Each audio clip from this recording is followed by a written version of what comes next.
Du coup, nous sommes tombés dans nez à nez, comme par, je ne sais Avec pas. le comme par hasard, ouais. C'est un hasard. Mais non, c'était pas le hasard, il savait. Hello! Non, on change la donne. Hello! J'espère que tu vas bien. Si tu viens d'arriver sur la chaîne, bienvenue. Aujourd'hui, on va se plonger dans les histoires, les témoignages des personnes, les difficultés, les défis qu'ils ont rencontrés au début et comment ils ont fait pour s'en sortir. Le but n'étant pas de susciter des railleries ou même de démotiver une personne. Non, on veut juste booster une personne, motiver une personne, préparer une personne et surtout susciter de la niaque en une personne. Donc, je te laisse avec la suite de la vidéo. Hello à tous, moi c'est Edgar. Je suis en France, ça fait 5 ans déjà, tellement le temps ça va vite. J'ai rencontré des difficultés au départ de mon arrivée ici et c'était beaucoup plus le plan familial, quoi. Donc moi, dès mon arrivée ici, j'ai été accueilli par ma famille. Ça n'a pas toujours été facile, quoi, jusqu'à ce que je puisse prendre mon envol, que je puisse être un peu seul, hors de ma famille, et puis créer un peu des liens avec le monde extérieur, qui sont ceux-là qui m'ont tenu la main. Donc, moi, durant ce temps, passé ensemble, 1 an et demi, ça a été vraiment difficile. Donc, vous dites que vous êtes avec votre famille, mais c'est beaucoup plus, un lieu où vous rencontrez plus de problèmes, vous rencontrez plus de difficultés, vous n'avancez pas dans votre vie. Surtout quand vous arrivez en Occident avec le but, qui est celui de venir vous chercher, vous arrivez, votre visa expire, vous devez vous battre pour renouveler les papiers, quoi. Là, ça devient compliqué. Il faut tomber partout, on te dit qu'il faut chasser la ouate, il faut. Regarde, là, ce n'est pas le chemin de l'homme. Surtout quand tu es bon, voilà, tu as une partenaire, tu as tes convictions, tu es quelqu'un qui a toujours eu la foi, quoi. Bon, et ça s'encadrait pas avec la famille, il fallait libérer le plancher. Parce que c'est dont il voulait, c'était courir après les ouates pour avoir les papiers. C'est bon. Ton papier ici, là, ta vie en pause, en fait. Tu ne peux rien faire si tu n'as pas de papier, donc. C'était la seule issue qu'on te montrait. C'était la seule issue. Qu'est-ce qu'il fallait faire? Pour moi, c'était une question que je suive la famille pour faire plaisir aux humains. Du coup, obligé de se séparer en plein Covid. Là, il faut trouver alors des solutions par rapport à sa situation. Je me retrouve chez une cousine. Ma cousine aussi me lâche après 6 mois parce qu'elle doit partir étudier ailleurs. Ah, ça devient compliqué. L'Europe devient compliqué.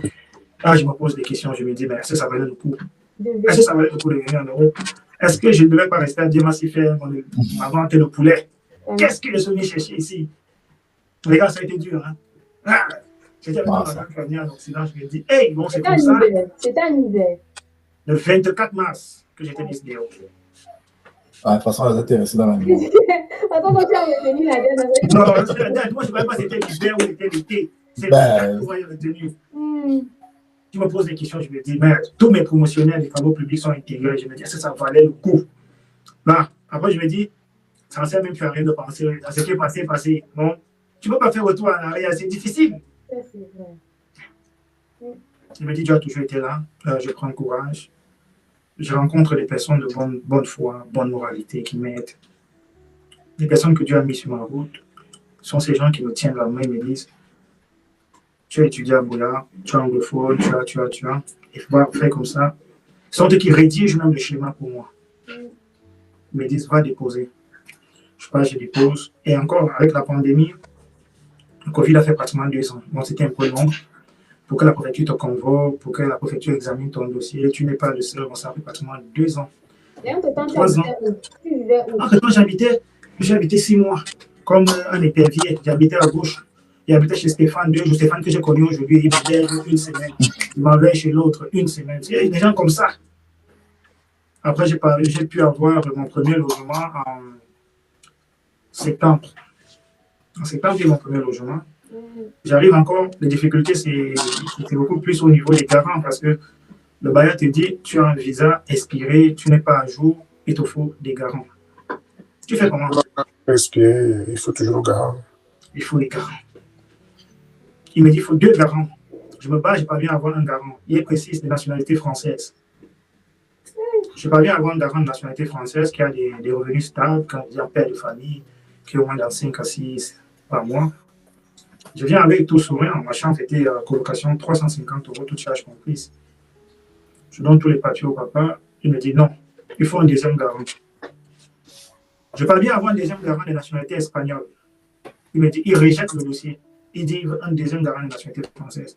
Et quand je me suis assis comme ça à un moment donné dans les parcs, je me suis mis à pleurer à chaud de larmes. Parce que je me disais, mais c'est quoi cette vie? Non, c'est quoi cette vie? Je me dis, Pourquoi tu as choisi seulement les parcs pour aller pleurer là-bas? non, mais moi, tu te vides, la nature, tu te vides. Ouais, tu vas aller, tu vas encore pleurer. En fait, tu te vides, en fait, tu te ressources aussi en même temps. Et la chance, c'est que en cette période, je n'ai pas baissé les bras. Je ne me suis pas dit, bon, voilà, comme je n'ai pas la décision finale de l'administration concernant mes documents, je vais rester les bras fermés.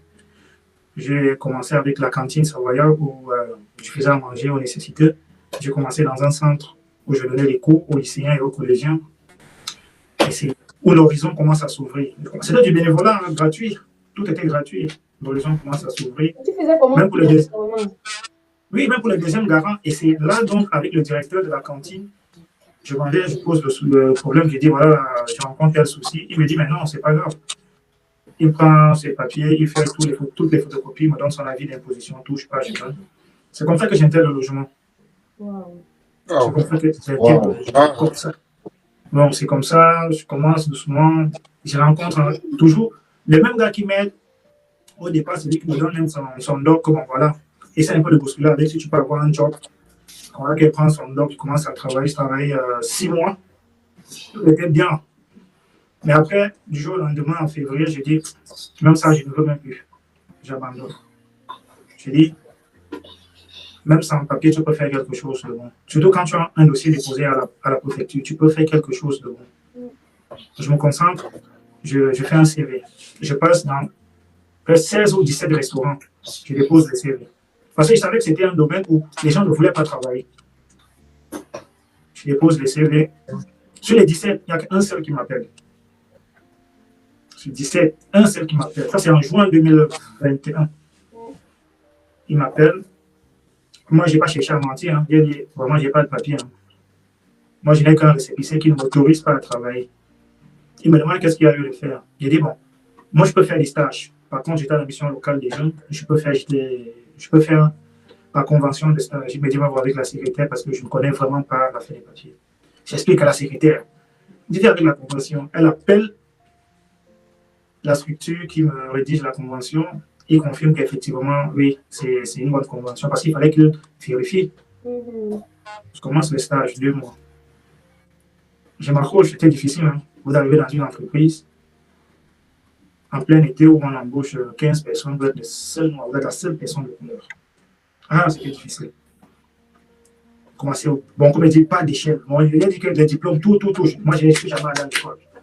La plonge. Mon gars, tu te tapes 500 couverts par jour au restaurant. Là, tu tiens. En fait, tu n'as pas le choix. Tu ne veux plus dépendre des gens. Tu ne veux plus vraiment que les gens te vomissent de n'importe quoi parce que tu es handicapé administrativement. Je commence. Tellement mon boulot a fasciné mon boss qu'il a dit, je ne vais pas te laisser. Ah, il m'a dit, je ne vais pas te laisser. Que tu as les papiers ou pas, je ne vais pas te laisser. Mais aussi, il faut être honnête. Moi, je n'ai pas été quelqu'un de malsain, non. Parce que l'entreprise, c'était quelqu'un, si tu as besoin peut-être de 500 €, tu viens me voir. Tu as besoin de n'importe quoi, tu viens me voir. Mais je n'ai jamais fait le pas. Je ne sais pas si c'était les tentations ou bien je n'ai jamais fait le pas. Je suis resté.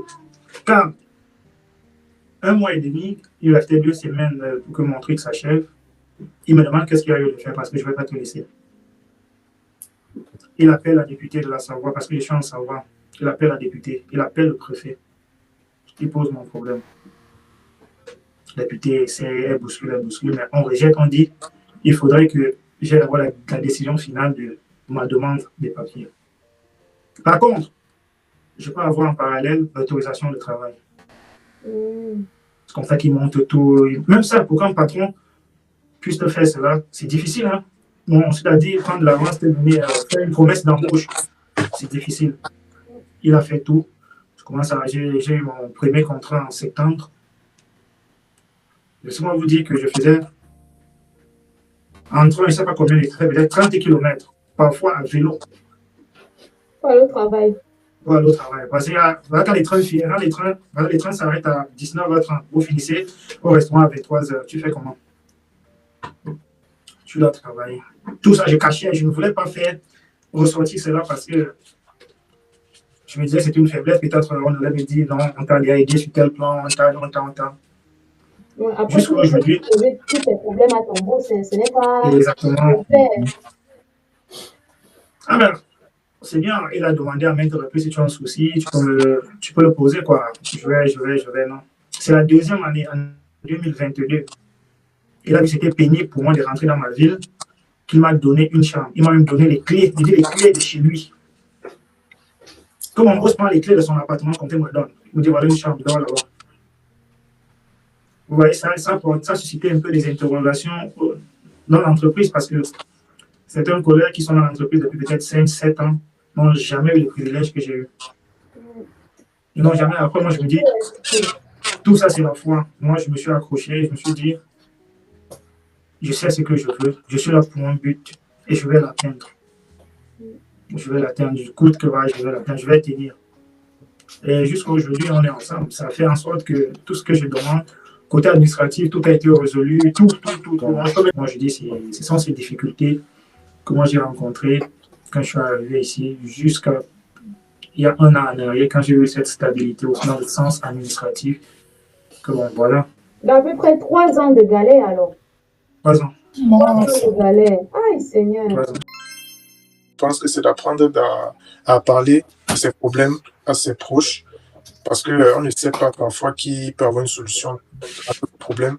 Ne pas forcément dire que je vais gérer tout seul et tout. Tu vois, imagine que je n'avais pas parlé de ça peut-être à ton boss ou bien, je ne sais pas, comment ça pouvait être compliqué. Au directeur de la cantine bénévolat. En fait, il faut, en plus d'être conduit par Dieu, vraiment, il faut avoir ce courage d'ouvrir la bouche. Parce que si tu n'ouvres pas la bouche, on ne peut pas savoir ton problème.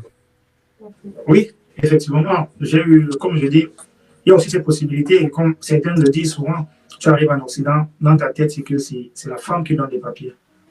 Il y a eu j'ai eu des propositions même de mariage, il y a eu des femmes étant à la cantine, cuisinières à la cantine, qui sont venues me voir, que vraiment, je voulais qu'on soit ensemble, tout. Mais ce n'était pas ça mon objectif. Pourquoi? Parce que je me suis dit, si je vais venir vers toi, je vais bien tout faire, je vais, mais même si un enfant, je vais perdre cet enfant. Je ne vais pas. Il y a eu ces possibilités, il y a eu toutes ces possibilités, mais j'ai dit non. Ce n'est pas que l'enfant, ce n'est pas que par vous qu'on peut avoir quelqu'un. Non. Je pense qu'il faut rester fixe et ne pas aussi, entre guillemets, compter forcément sur la famille. Parce que si j'étais quelqu'un de faible, j'aurais dit, la France, ça n'a pas marché pour mes pieds pas en Allemagne, je m'assois. Il y a toute une grande famille, tout le monde est là. Mais est-ce que je devais être l'homme que je suis aujourd'hui? Est-ce que je devais avoir la vision que j'ai aujourd'hui? Est-ce que je devais avoir les ouvertures que j'ai aujourd'hui, les opportunités? Non, je ne pense pas. Parce que parfois, la famille étouffe les génies qui en toi, en fait. Yes. Ouais. Ta famille t'endort. Ah, beaucoup. Tu deviens la dominante, tu deviens le tutu. Tu viens d'arriver dans un pays étranger et que tu vis chez la famille, tu ne ressens pas forcément la difficulté que tes autres amis peuvent ressentir. En fait. Qui vivent seuls, qui se chargent d'eux-mêmes et tout. Généralement, c'est style. Si on te demande ton avis, tu vas dire que je ne vois pas de problème en Europe et tout. Que tu ne payes pas de loyer. Oui, hein, c'est vrai. Ça, c'est Tu ne payes pas la nourriture et tu rentres juste, tu repars chez eux. Donc, il y a vraiment comment tu atterris à l'étranger détermine des combats, des difficultés que tu vas rencontrer. Bien que aussi la vie en famille à l'étranger a encore ses réalités. En plus, donc chacun a ses combats. Bah, ce qui me concerne, je dirais que j'ai tâté un peu des deux. Ça veut dire vivre en famille et vivre seul. Alors, moi j'ai fait 2 pays étrangers et le premier c'était vraiment un champ de bataille. Voilà, dans un pays très compliqué pour les étrangers, je dirais comme ça. Et les réalités du racisme sont encore plus élevées que le pays actuel. Je suis, c'est-à-dire la France. Et le moral, il fallait avoir un moral assez haut pour comprendre que tu peux être rejeté de la société, même quand tu fais le maximum en tant qu'étudiant. Ça veut dire qu'on s'en fout de ta moyenne, de ton travail. Si tu es même réglo administrativement, juste que tu es noir, c'est le problème. Voilà. C'est une réalité qui n'est pas toujours facilement acceptable. On avait vu la vidéo d'une fille, je crois, dernièrement, sur Internet, qui pleurait parce que dans sa classe, elle est en Allemagne, qui pleurait parce que on la traitait de singe, on la rejetait, tout ça. Là, vraiment, ma santé mentale est atteinte. On m'a transféré d'un village vraiment, vraiment raciste en Allemagne. Elle pleurait. Et il y a des personnes qui sont faibles d'esprit à ce niveau. Bon, moi, je suis assez fort, gloire à Dieu. Mais c'est une réalité. Il y a des personnes qui ne supportent pas ça. Le fait de se sentir rejeté. Et ça peut gâcher même sa performance scolaire. Ouais. Parfois, vous êtes déjà en train de marcher. Stéphane pourra témoigner. On vient, on vous arrête. On vous arrête. Donc, il y a des pays vraiment... Oui, il y a des pays vraiment très compliqués pour les Noirs. Très, très compliqués. Donc, du coup, je vais dire la difficulté là-bas était plus un problème d'intégration parce que la population était complètement différente du Cameroun d'où je sortais. Alors, donc, après avoir été quitté de ce pays, je suis arrivé en France. Et en France, la difficulté, bon, celle qu'on connaît tous, c'est-à-dire on te dit que tu auras besoin de ça à ton arrivée. Tu as même ça, mais à ton arrivée, ça ne suffit pas. Ça ne suffit pas. Ouais. Ça veut dire que l'argent qui est prévu, qui normalement doit te suffire, ne suffit pas et tu te retrouves donc à des nouvelles réalités où tu dois chercher un job, par exemple, des nouvelles sources de revenus. Et j'ai commencé, quand je suis arrivé, j'ai commencé avec, je suis resté avec un ami parce que je n'avais pas de logement. Et c'est quelque chose de... En fait, je dirais, la morale de l'histoire, là, c'est garder de bonnes relations. Parce que j'arrive, et si je n'avais pas cet ami, ça devait être... Et j'ai de la famille. Mais la famille n'est pas toujours le milieu très adéquat pour t'accueillir à un moment donné. Elle se situait très loin de mon école. Donc, je pouvais aller là-bas, mais ça allait être compliqué côté scolaire. Du coup, heureusement, j'avais un ami qui était à côté. Je suis resté chez lui le temps de trouver un logement à mon nom. Donc, nos combats ne sont pas toujours les combats des autres. Il faut être compréhensif aussi par rapport à l'autre. Je me rappelle, on était parti avec, je crois que c'était Stéphane, on cherchait un stage. Et on nous avait dit qu'on ne prend pas des Noirs dans cette entreprise. Clairement comme ça. On te dit ça comme ça, clairement. Et si tu veux te plaindre, je ne sais pas, on te dit, on ne prend pas. On ne veut même pas savoir le poste que tu viens faire là. On te dit que non, désolé. Et en toute sincérité. Et c'est le gardien qui vous dit ça ou bien c'est l'accueil? Non, c'est le gardien. Non, mais c'est bien parce que c'est le gardien. Le gardien vous a prévenu déjà au départ. Il n'a pas voulu que vous soyez encore dans une autre situation. Il vous prévient, il vous dit. Effectivement. Peut-être on allait perdre le temps à faire les procédures pour lui. Exactement. Mais vos papiers que vous avez photocopiés et tout, au moins ça vous a servi pour une autre entreprise. Mais ça peut être un choc, tu vois, quand tu te dis que voilà, d'habitude ce n'est pas comme ça, on te rejette juste parce que tu es noir. Donc, c'est vraiment des trucs à accepter. En tout cas, moi, à ta place, j'aurais préféré qu'ils prennent au moins mon CV, même s'ils partent te plier, se jettent dans la poubelle. Mais ne pas me dire ça directement comme ça, parce que moi, je vais rentrer, toutes les entreprises que j'aurai à faire la journée, je vais rentrer en me disant que c'est pareil dans les autres entreprises, c'est comme ça qu'on va me recevoir. Donc, je serai rentrée. J'avoue que cette même année, le stage obtenu était donné heureusement par l'école, parce que l'entreprise, c'était mort. C'était mort. Franchement, heureusement. Pour moi, c'était un peu ça, problème financier, problème d'intégration. Et je dirais, ouais, en gros, c'est ça. Maintenant, ce qui m'a aidé pendant tous ces moments difficiles, c'est que moi, je suis un croyant et j'ai beaucoup déposé ma foi en Jésus. Ça veut dire que, connaissant mes différentes difficultés, je les déposais à ses pieds et je faisais ce que j'avais à faire. Ça veut dire que je ne suis pas cette personne qui va rester prier et ne va rien faire. Ça veut dire que tu te bouges au maximum et tu demandes à Dieu de bénir ton travail, de bénir tes actions. Voilà. Et c'est vraiment ça qui m'a soutenu jusqu'à aujourd'hui et qui m'a permis de trouver des solutions. Vraiment, des solutions côté timing, que tu rencontres la bonne personne au bon moment.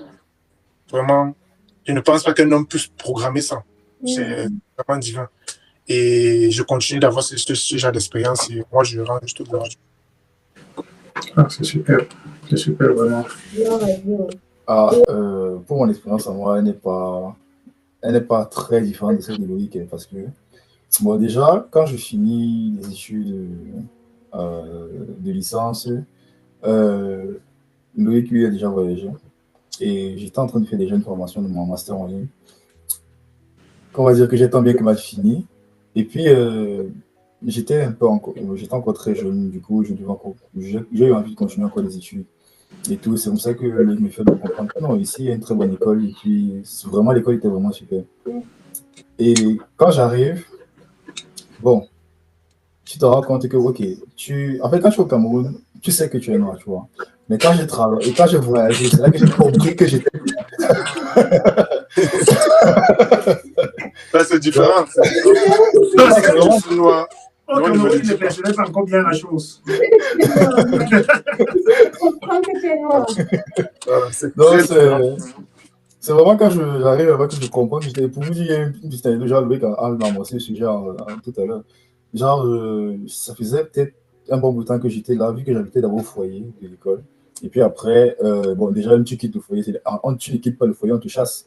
Que non, vas-y. Du coup, je me bats, je trouve qu'elle est à la maison. Et puis je me dis, non, quand même, il faut que Loïc vienne voir ma maison et tout, et tout, et tout. J'accompagne Loïc. Donc, Loïc, qu'est-ce qu'il partait faire? Il partait retirer son titre de séjour à l'administration et tout. Pendant qu'on est en train de marcher, on est en train de se dire qu'un document qui ne sert à rien, ça sert à présenter et tout, et tout, et tout. Parce que pour dire la vérité, ça ne sert pas vraiment à grand chose aussi de séjour. Tu ne le présentes pas beaucoup. Oui. Tu peux, avec le passeport, tu peux carrément tout faire. Passeport, étudiant, carte consulaire, tu peux carrément tout faire. Ça ne fait même pas 5 minutes. Déjà, on a mort sur le rond-point pour arriver chez moi. Une armée de police arrive, ils nous présentent les armes et sortez vos passeports et tout. Je sors tous mes papiers, Loïc sort tous ses papiers. Un seul document ne nous sépare. Le titre de celui qu'il est parti récupérer tout à l'heure. Moi, on m'embarque dans le fourgon directement. La première fois de ma vie où on m'arrêtait même pas au Cameroun. Il faut bien définir la scène vraiment qui est digne d'un film en fait. C'est vraiment comme un film. Une communauté de voitures, parce que je parle de communauté, une délégation qui faisait des patrouilles en fait dans les quartiers. Ils ont l'habitude de chercher les noirs qui ne sont pas en règle. Ah non, c'était l'objectif. Du coup, nous sommes tombés dans nez à nez, comme par, je ne sais Avec pas. C'est un hasard. Mais non, c'était pas le hasard, il savait. Mais c'était pas vous qui cherchiez, c'était pas vous. Ça, c'était pas nous. Ils cherchaient des gens comme nous. Exactement. De couleur. Voilà. C'est-à-dire, et dans l'euphorie de l'action et tout, Loïc il était paniqué, moi, monsieur, je pouvais paniquer. Comme en bas, je dis que gars, appelle ma matin, gars, c'est chaud. Là, je ne comprenais pas la situation. On m'embarque, on arrive au poste de police et tout. Déjà, il y a le chauffeur, il voit que je suis un peu paniqué, il me parle, je me dis que, mais attends, c'est quoi, tu es étudiant? Je lui dis que, gars, comme tu vois, je suis étudiant, et tout, voilà mes papiers, tu dis que, ouais, on t'a embarqué, oh, non, on va aller. Je dis, Kiki, attends un peu. Après, l'assistant, le policier qui était sur l'autre côté, me dit que, bon, mon petit, bon, c'est l'équivalent de 20 €, il me demande à peu près si j'ai 20 € sur moi. Je sors l'argent, je dis que, voilà ce que j'ai. Il me dit qu'il prend l'argent, après, il dit que, bon, toi, on va pas t'amener en cellule, on va t'amener quelque part, là. Il m'amène dans le petit poste là, il me dit que toi je me sors pas. Pendant que les autres ils partaient en cellule là, notre voiture a fait un détour sans l'autorisation. Ouais, tout est déposé. Ouais. Parce que j'ai Choco. Il me laisse dans une petite brigade, il me dit que tu restes assis là. Jusqu'à 15 heures. Choco. Non, mais bien sûr. Je ne savais même pas ça. Non, d'abord, c'est ton Choco. D'abord, tu dis son Choco est mal. Et suis resté là, il m'a fait asseoir dans un poste et tout. Je contacte Loïc et tout. Loïc arrive. Maintenant, avec le cortège, le document et certificat de scolarité, contrat de bail. Non, j'étais vraiment sous le choc. Je n'avais pas encore vu comment on a embarqué quelqu'un. Ouais. Et tu vois la personne à travers les barreaux, quoi. C'était fort. Le fourgon, je vois le fourgon, il dit que. Genre, c'est réel. Là, je ne sais pas si tu as envie de rire, parce que les gens on rigole, mais... Moi, je savais que je l'avais perdu. Je savais que c'était au revoir. Parce que tu n'es pas en règle d'abord de 1 et tu es noir. Tu es noir. Dans ton boulot, tu es mauvais. Ah oui. Donc, c'est-à-dire, c'était incroyable. Après, comme ils nous ont rien demandé, à 15 h là, on m'a libéré. Maintenant, j'avais rencontré un deuxième souci. C'est que lors de l'arrestation, on va dire le général avait pris mon passeport et était parti avec. Donc, du coup, quand on me dit de rentrer, j'étais avec des gars qu'on avait pris, ils n'avaient même pas le passeport sur eux. Ils ont dit de rentrer, ils n'avaient rien sur eux, ils n'avaient rien perdu. Donc, moi, pour moi, le passeport, je l'ai perdu. Parce qu'on m'a arrêté comme ça. Donc, du coup, je rentre à la maison, je me dis que mince, je ne donne plus le passeport, je n'ai pas le titre de séjour. Même si je veux me mettre en règle, je ne peux plus. Tu ne peux plus, bien sûr. Ça devient compliqué. Je suis reparti dans le poste de police. J'avais peur. Que tu arrives, on dit que bon, viens encore. Parce qu'on vous parle. Vous ne comprenez pas. Vous maîtrisez. Toi, on te libère, toi, tu viens pour qu'on te mette en prison. C'est comme ça que j'arrive encore au niveau du poste. Je trouve le tombe quand même sur un agent assez honnête quand même. Il me voit, il me dit, ok, qu'est-ce que tu veux? Je commence à parler que, gars, voilà, comme ça, on m'a arrêté. On a pris mon passeport, après on m'a relâché. On m'a pas remis mon passeport. Il me dit, quand t'as arrêté où? Je dis, comment? Je donne le nom du quartier et tout. Il appelle dans le chef. Il lui dit, après ça, à la fin de sa tête, il me dit, ok, va chez lui, ton passeport est dans son bureau. J'arrive. Le gars me dit que non, ce n'est pas ici, il repart là où tu étais. Je rentre encore. Il appelle. Il se fâche même. Il dit que va toi chez lui. Il dit bon, ok. Je ne sais pas ce qui a s'est passé, mais je pars. J'arrive dans le bureau. J'avais maintenant une longue file d'attente et tout. Comme il m'a reconnu encore, il ne m'a pas géré. J'ai passé combien? C'était 3 ou 4 de temps debout. Il dit que je ne rentre pas. Il faut préciser que pendant tout ça, il y a les cours qui passaient. Non, c'est clair. Hein. L'autre là, c'est clair. C'est scolaire. J'ai raté une journée de cours comme ça. Bon.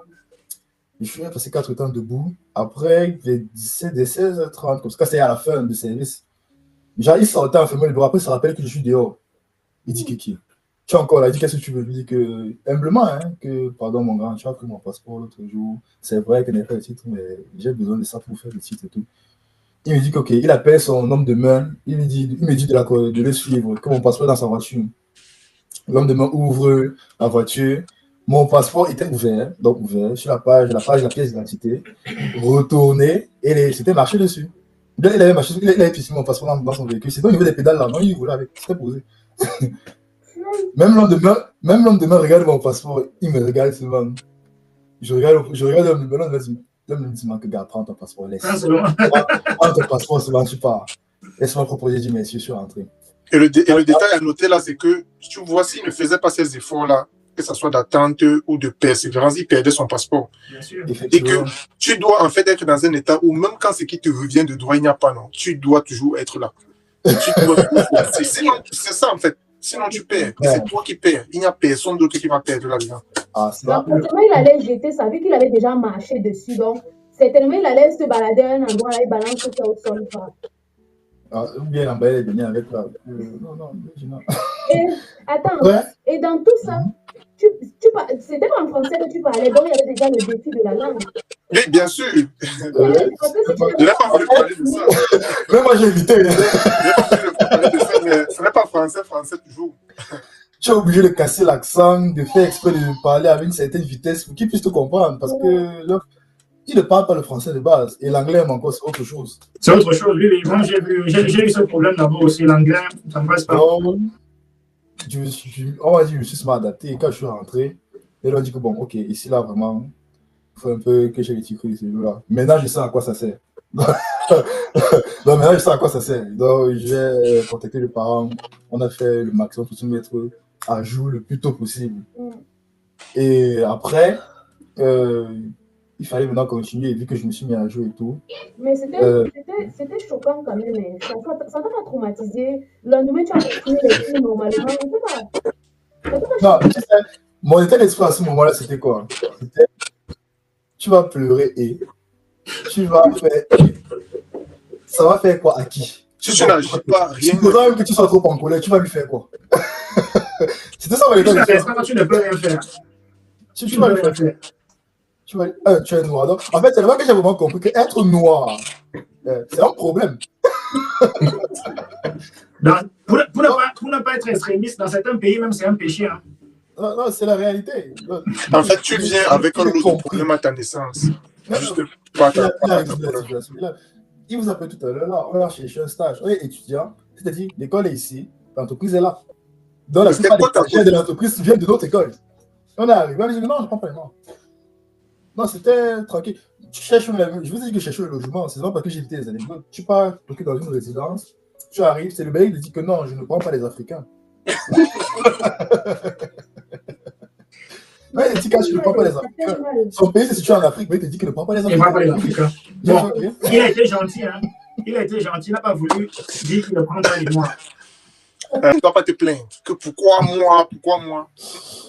On ne pleure pas. On ne pleure pas. Ah, oh, c'est interdit de pleurer. C'est Oh là là. interdit On ne de pleure pleurer. Je crois que c'est un C'est slogan interdit de qu'on doit pleurer. mettre dans les aéroports qui quittent de l'Afrique. Mm. À l'entrée, Même. ne pleure pas. Oui, Ok, c'est important. c'est voici Charles de Gaulle. Ok, tenez, bon voyage. Et sachez qu'on ne pleure pas. Merci. On ne pleure pas. Parce qu'en fait, ceux qui viennent ne s'attendent pas à tout ça. On a le rêve de « Oh oui, je quitte le pays, je viens à Oh là là, l'étranger, dis ça va donc. bien se passer. Une nouvelle Il dit vie, que le nouveau plan départ. est établi. Non, j'arrive, je fais mes études là, je trouve un job, Parfois, je tu as fais même mon déjà travail. prévenu, mais ce n'est jamais quand toi-même tu vis, C'est en fait. ça. Bien sûr, il faut Quand que chacun vive la chose de lui-même Ouais. pour comprendre vraiment que voilà. Et pourtant, quand tu arrives, c'est que non, après 1 mois, je travaille. Après 2 mois, j'ai mon job, j'ai mon salaire. Et Ouais, je vais faire les snaps. Ouais. Non, laisse.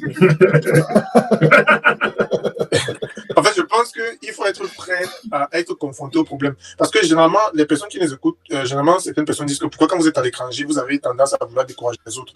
En Ce n'est fait, pas une histoire de vouloir décourager, mais ce sont les faits qui sont dits. Ça veut dire que je ne peux pas te dire que je n'ai pas rencontré des difficultés, ou bien je ne rencontre même pas toujours des difficultés. C'est dur, même présentement, mais je te fais savoir cela, même si tu peux prendre ça comme du découragement, parce que c'est la réalité. C'est ce que je vis et ce que je dis. Donc, si tu sais que tu es prêt déjà, si tu sais que tu es une personne faible mentalement, que même quand ton ami te dit que tu es laid, tu pleures toute la journée. Non, imagine, tu pleures au Cameroun parce que ton ami te dit que tu es laid, tu ne vas plus t'en sortir ici. Non, tu peux pas. Pourquoi?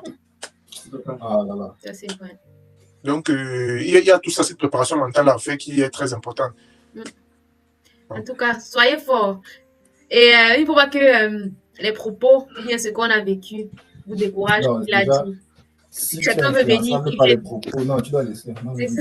l'argent du voyage, la mange ça. Non. Non, il faut venir. Tout le monde cherche un meilleur avenir. C'est juste que sois préparé, sois fort mentalement, sois assez aiguisé pour pouvoir supporter les problèmes que tu vas rencontrer. À tous ceux qui viennent là, tous ceux qui aimeront venir, forger le mental.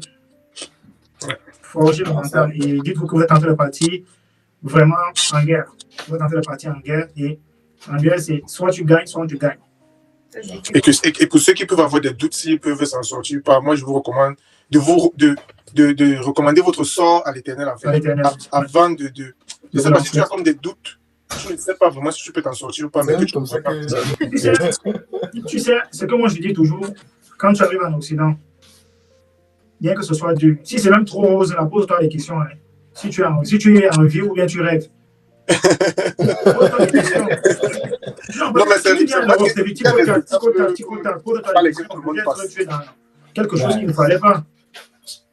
Peut-être ça ne peut pas arriver, mais le jour où tu vas commencer à chercher un travail, tu vas voir ce qu'on dit que... Donc, ça dépend. Bizarrement même, tu arrives, tu fais face à ces difficultés-là. Quand tu parviens à avoir peut-être ton premier titre de séjour pour les étudiants, tu galères encore. Tu galères encore jusqu'à ta part pour avoir un job. Bon. Parce que tu n'as pas d'expérience, non? Qui va te confier sa tâche? Qui va te confier son travail? Voilà, c'est ça. Même KFC, on demande de l'expérience. Voilà. Tu peux aller laver les assiettes. En 30 minutes, tu peux servir combien de personnes? C'est ça. On demande l'expérience pour aller laver les assiettes. Ils ne savent pas que nous, on organise les deuils. Où tu Ils ne savent pas qu'au veiller, c'était toujours toi. En fait, pour les assiettes. Même le service là, on nous a appris le service et tout. On veillait là. Qui sert le café? C'est toi, non? Et tu es obligé de servir vite parce que le café va se refroidir. Donc, ah Seigneur. Même pour laver les assiettes. Mais est-ce que si ton CV, tu peux alors mettre que je servais au veillé? Ça peut être un élément dont tu te disqualifies, hein, parce que... Dans quelle vie? Tu sais ça? Ils ne vont même pas comprendre. Ils ne vont pas comprendre. En tout cas, c'était bien. Ça m'a fait vraiment découvrir vos expériences et je suis contente. Merci. Merci. Il n'y a pas de souci. C'est nous qui ne pourrons vous remercier, madame. Merci beaucoup pour l'invitation. Je me suis beaucoup amusée tout au long de la vidéo. J'ai beaucoup rigolé et j'ai beaucoup appris des histoires d'autres personnes. J'espère que c'est le cas pour toi. Et d'ailleurs, si tu es arrivé jusqu'à la fin de cette vidéo, ça veut dire que elle était fun. Donc, mets-moi un like à la fin. Mets un like. Commente la vidéo. Dis-moi quelque chose. Et surtout, partage-la à une personne qui pourrait être intéressée. Sur ce, je te dis à très vite pour les prochaines vidéos. Bye!